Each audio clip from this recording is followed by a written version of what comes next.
I'm going to show you the inside of my refrigerator. I need to clean it out after Easter. There's a whole lot going on in there.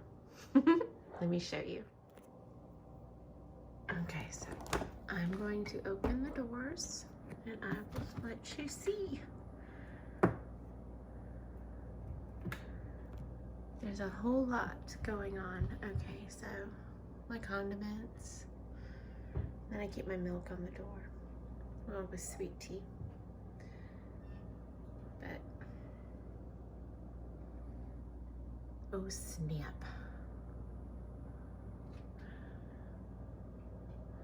I love my refrigerator. I wish I could figure out, I think I could, if I could move this. I want that level.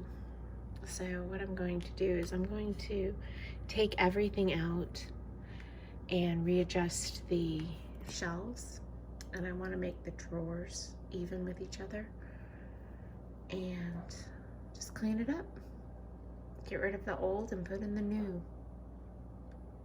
And then I have, you know, this is a refrigerator drawer, and then that's my freezer drawer. This has some other things in there. I know you're not, they say you're not supposed to put tomatoes in the refrigerator, but I do.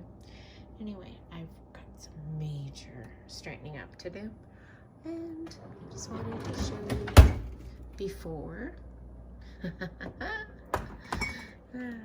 Before